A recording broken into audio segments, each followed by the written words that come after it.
Hello, everyone. Welcome to VWO's Ask Me Anything session. This is your host, Abhishek. This is where we answer all your queries about experimentation and optimization.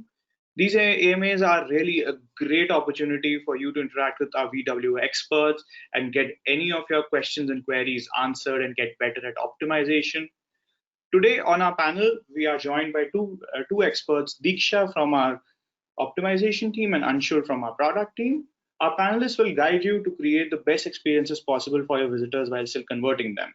So without further ado, let's dive in, handing it over to Diksha with the first question. Thank you, Abhishek. So, the first question that we have received in today's AMA is, do you have to use Facebook ads to A/B test? What A/B test metrics are best to use? So, to answer the first part, which is, do we have to actually use Facebook ads to A/B test? Let's understand how Facebook ads work and what is their importance. So, Facebook advertising is the most targeted form of advertising where you can reach out to your audience based on their location, demographics, and profile information. This helps to increase the brand awareness, website traffic, and may also help the clients in achieving their primary goals. But do we have to actually use Facebook ads to A/B test? I may say no. This is going to be a complete visitor acquisition decision and will not have any direct impact on your A/B testing. Also, if you feel your visitor acquisition through a Facebook conversion rate is really good and it's profitable for your website, I think it is always advisable only from acquisition point of view, but not from optimizing your A/B testing or creating hypotheses around it. Now, to answer the second part, that what are the important metrics while evaluating A/B tests, we all know that A/B testing is a process of showing two different variants of the same page to different segments of website visitors at the same time and comparing which variation actually drive more conversion or rather helped in performing or achieving the primary goal. So single metrics and averages show a distorted overview of the status quo. The only way to get a meaningful numbers in Google Analytics is to start by looking at the website as a whole rather than evaluating a single metric, which is to analyze the entire flow of the users on your website, understanding your KPIs and technology. Only then you will be able to see the numbers in the right perspective. By looking at any singular metrics, you may notice that you have a general high bounce rate and conclude that your any given X page needs optimizing. However, when you dive deeper into it and look at the funnels, you actually understand that it may be happening due to any iframe element or any X element of the page that was taking more time to load, and hence users were either dropping off because of that element not appearing on the screen or interacting with that element which was not getting captured as an event in your analysis. So you need to be very cognizant of the fact that while coming or deciding your hypothesis based on any single metric, do a deeper analysis or a deeper research on the same. Once this is done, you can begin with high traffic areas of your site or app, as that will allow you to gather data faster. Look for pages with low conversion rates or high drop-off rates that require immediate action. For example, if you have an e-commerce site and you realize that users landing on your site has a higher bounce rate on checkout pages, now it becomes a priority for you to fix this bucket of your transaction of your funnel and to optimize this bounce rate of the page, which you end up doing. And the metric to look here would be the bounce rate of the checkout pages. On the contrary, if from the same checkout page you see users are not bouncing off, but rather navigating to other pages on the site, which could be due to the top navigation, which is present on your checkout transition pages, and users are getting influenced by the paradox of choice and looking for more categories rather than passing on with the transaction process. Now, this will lead to increase in average time duration in your G analytics report, which you feel may be a very good number because the average time duration of the session will increase. But ultimately, is it going to help you out? No. Ultimately, those users are not converting. The metric here to improve is the conversion rate by reducing the cognitive load on the site and optimizing it as per the required hypothesis or the required issue that you have seen or observed through analysis on your checkout pages. So ideally, the important metric while A/B testing or creating an hypothesis will be directly dependent on the leaks or issues that you are trying to fix through any given campaign. To conclude here, A/B test can help us in showing results on metrics like revenue, conversion rate, bounce rate, exit rate in a shorter span, but also have a very larger impact by improving the user experience on the site as a whole and helping the clients or helping the users to create a brand value. So I think this is how I would like to conclude this question. Do we have any query around it, any follow-up question on the same?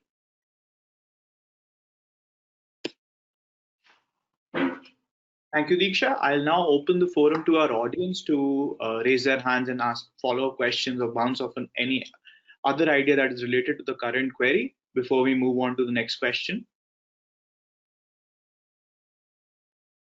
Very well. We'll now move.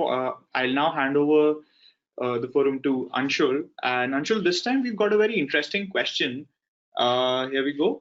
It says a user has asked us, when should I stop my test and look at the results? Yeah, that's definitely a great question. And to answer that, I mean, the answer to that is not very simple. It's not a one-line answer. So let me dive in. First thing that you should look for before you stop your test is that if your test has a winner or a smart decision or not. If you're not familiar with VWO and you use any other tool, it's the term, the equivalent term would be statistical significance. So ideally, you should keep your test running until you have achieved that statistical significance. You've got a variation called out as a winner or a smart decision. However, that's not the only thing you should keep an eye out for. Say you get a smart decision, one thing that you should definitely check at that point is if you have enough sample size, if you have enough number of samples considered into this A/B test or not. If you do not have, say, enough number of visitors participating in your test, your sample might not be a true representation of your website audience, which could and it could also be, say, suffering from outliers, etc. And you could have an issue by calling out your result very early in the testing phase. I'd like to take an example here. We know that if we toss a coin, there's a 50% chance that it'll end up in heads and 50% chance it'll end up in tails. But what about if we repeat this experiment, say, 10 times? If you have a coin with you, you could try that yourself, and you'll see that not every 10 times that you try, you'll get an equal 50-50 split.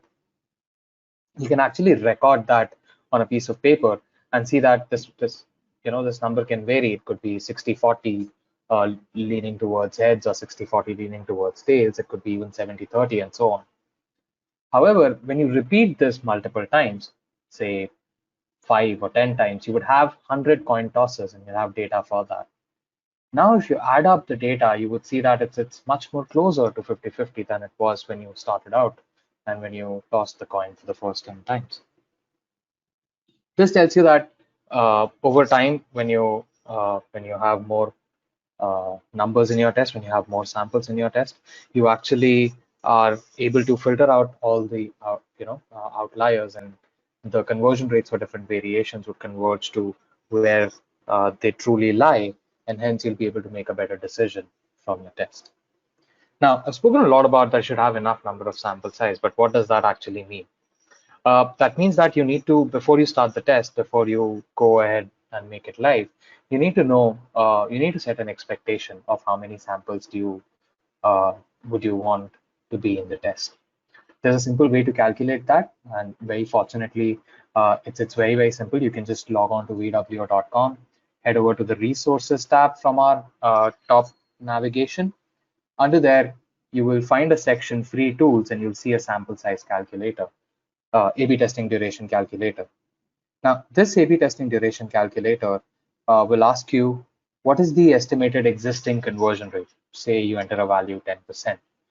Now, what you have to also give alongside that is what is the improvement that you're trying to detect.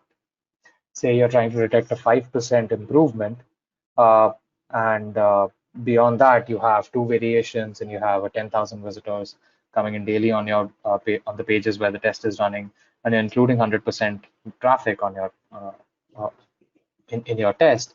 If you calculate the duration, you'll get a conversion rate. You'll get that the test should take about 12 days to give a result. This is calculated based on the number of visitors needed in each of the variation, and in 12 days, you know, with 10,000 visitors every day, you're expected to have 120,000 visitors in the test. And given that you're trying to detect a 5% improvement or more, 60,000 visitors per variation is what you'll need.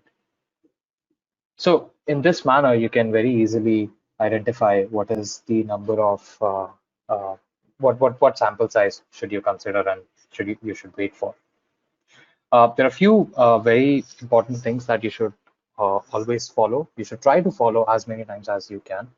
Uh, you should run your test for full weeks. So say if you start your test on a Monday, and 10 days later, don't pause it 10 days later. Wait for you know, let it run for 14 days so that you have all days of the week evenly accounted for.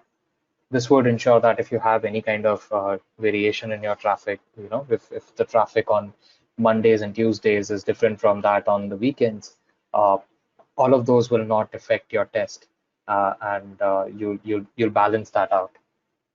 Um, you should also, you know, by doing this, you are also considering various traffic sources. If let's say you have any external newsletter schedule or a blog post schedule which goes out, which might be an external influence which drives a little bit more traffic to the website, all of this gets evened out if you let the test run for a duration that would cover, you know, that would not only account for these external events, but also for time when these events didn't happen, right? And you know, a good example for this is, let's say, if uh, payday is a major influence on the visitors of your website, and if that makes them buy more around that period. So if you're running your test around that, you'd be accounting for data uh, that might be biased due to an external factor. So right, if there is something like that, you should run your test for long enough to ensure that you know, this effect is evened out. In you know, in the case where payday affects your um, test, the ideal duration would be full 4 weeks, a month in this case. All right. Also, if you think that you have run your test for too long and you still don't have any statistical significance, that can happen. You might not, you know, you might not observe uh, uh, there might not be a very, uh, you know, clean, a statistically significant difference between your variations.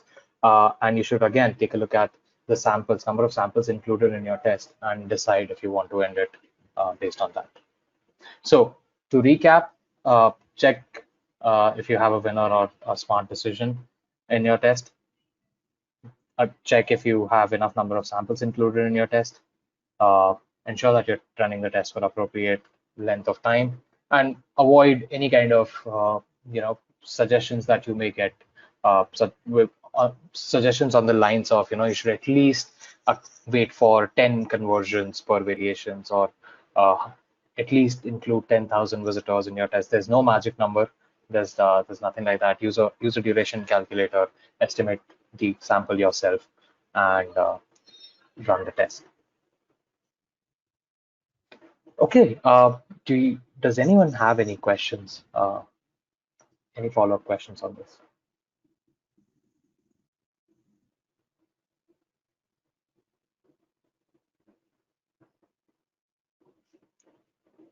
All right, great.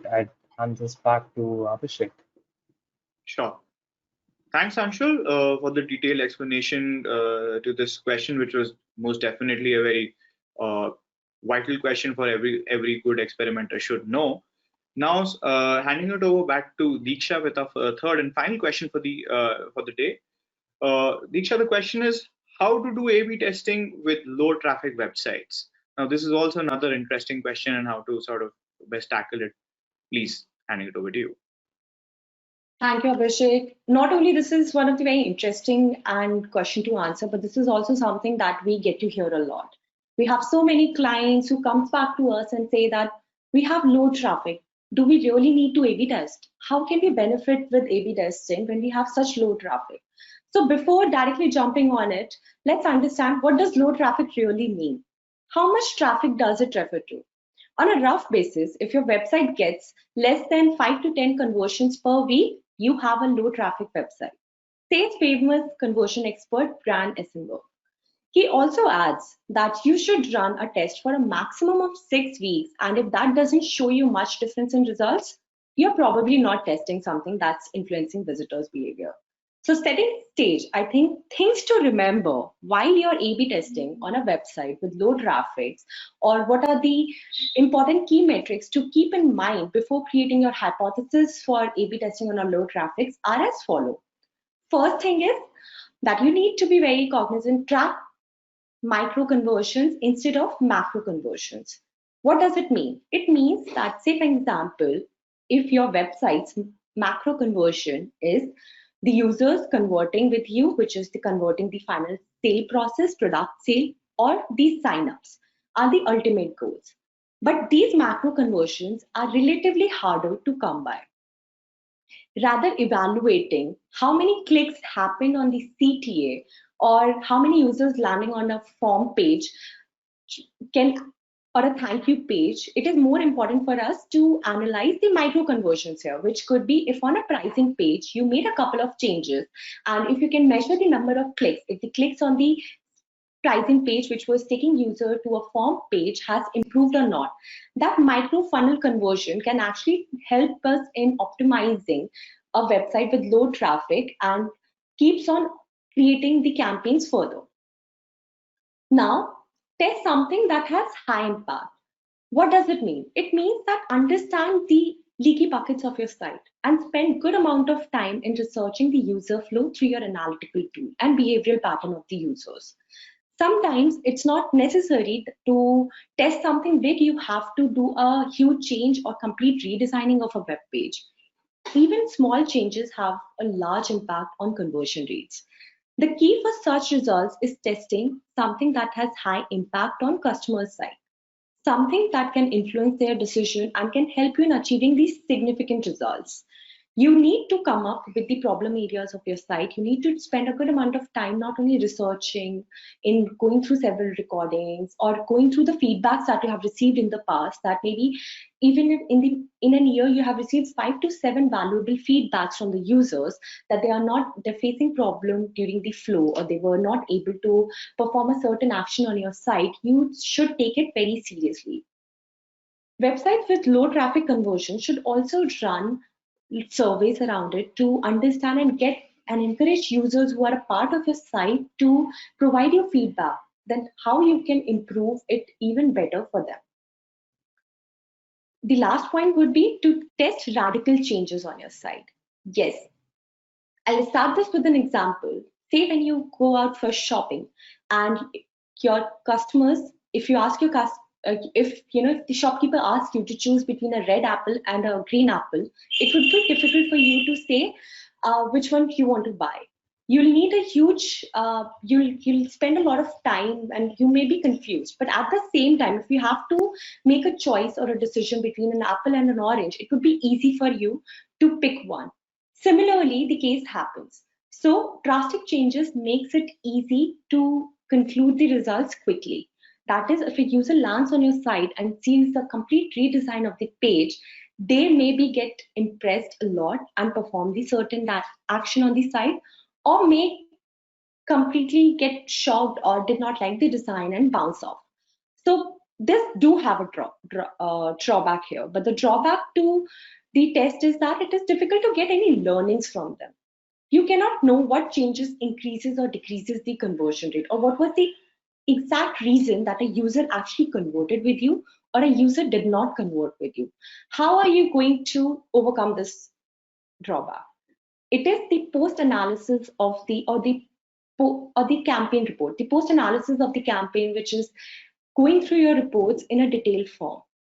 How you do that? You go through not only the primary goals that you have set, you also need to understand how the behavioral aspect of the user changed with the change in the design.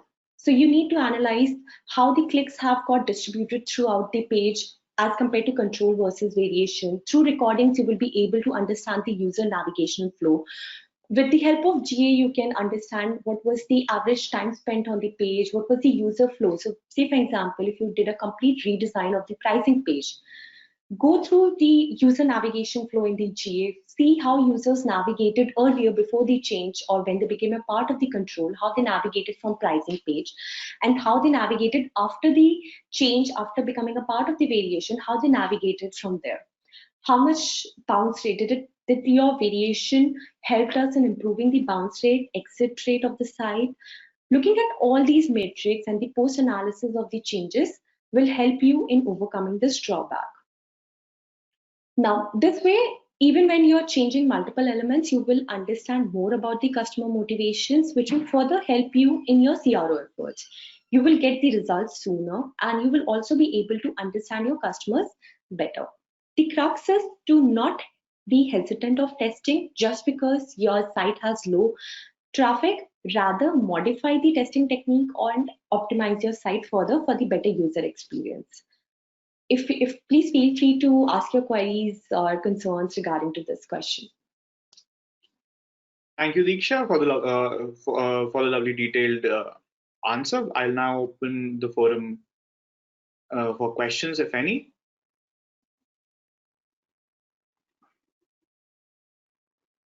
Okay, I think our audience is good for today.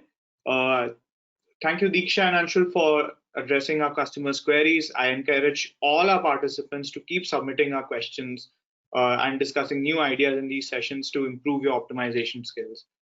See you all next time. Keep experimenting. Thank you.